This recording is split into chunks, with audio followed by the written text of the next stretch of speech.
ಗಿಡಗಳಲ್ಲಿ ಯಾವಾಗಲೂ ಹಸಿರು ಇರುತ್ತೆ, ಅಂಶಗಳನ್ನ ಭೂಮಿಯಿಂದ ಇದು ಮರಕ್ಕೆ ಕೊಡ್ತಕ್ಕಂಥ ಕೆಲಸವನ್ನ ಎರೆಹುಳು ಜಾಸ್ತಿ ಆಗ್ತಾ ಇದೆ ಅಂತ ನಾನು ಕಾಣ್ತಾ ಇದೆ. ಅಂತರ ಬೆಳೆಯಾಗಿ ಈಗ ನಾನೀಗ ಇದನ್ನ ಮೆಣಸನ್ನು ಹಾಕಿದ್ದೀನಿ.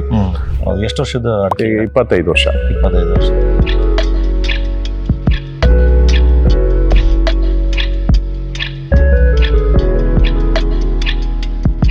ನಮಸ್ತೆ ರೈತ ಬಾಂಧವರೇ, ನಾವು ಇವತ್ತು ಕೊಳಾಲ ಗ್ರಾಮದಲ್ಲಿದ್ದೀವಿ. ನಾವು ನಂದಿ ಅಗ್ರೋಟೆಕ್ ತುರುವೇಕೆರೆ ಕಡೆಯಿಂದ ಇವತ್ತು ಇಲ್ಲಿ ತೋಟ ವಿಸಿಟ್ ಮಾಡಕ್ ಬಂದಿದ್ದೀವಿ. ನನ್ನ ಹೆಸರು ಕಿರಣ್ ಅಂತ.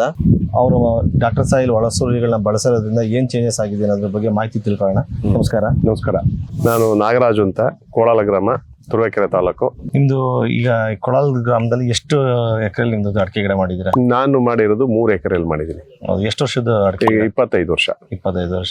ನೀವು ಮುಂಚೆ ಕೆಮಿಕಲ್ ಫರ್ಟಿಲೈಸರ್ಸ್ ಮತ್ತೆ ಎಲ್ಲ ಹಾಕಿದ್ದೀರಾ? ಹಾಕಿದೆ.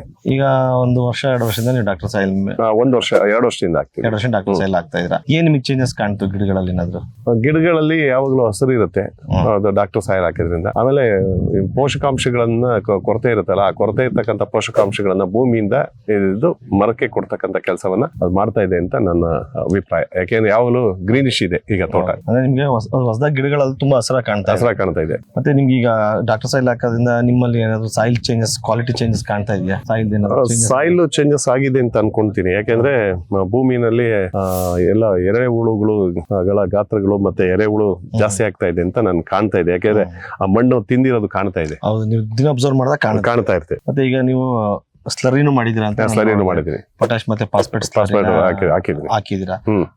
ಅದ್ರ ಬಗ್ಗೆ ಯಾವ ತರ ನೀವು ಸ್ಲರಿನ್ ಯೂಸ್ ಮಾಡಿದ್ರಿ ಅದು ಹಂಚ್ಕೊಳ್ಳಿ. ಸ್ಲರಿನ ಇದರಲ್ಲಿ ಬಕೆಟ್ ಇದರಲ್ಲಿ ಡ್ರಮ್ ಅಲ್ಲಿ ಹಾಕಿ ಅದನ್ನ ಪ್ರತಿ ಗಿಡಕ್ಕೆ ಲೀಟರ್ ಲೆಕ್ಕದಲ್ಲಿ ಹಾಕಿದೀವಿ.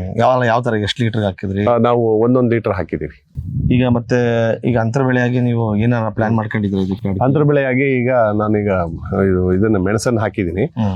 ಮೆಣಸು ಜೊತೆಗೆ ಮಧ್ಯ ಜಾಕಾಯಿ ಅಥವಾ ಇದನ್ನ ಹಾಕ್ಬೇಕು, ಏಲಕ್ಕಿ ಹಾಕ್ಬೇಕು ಅಂತ ಅನ್ಕೊಂಡಿದೀನಿ.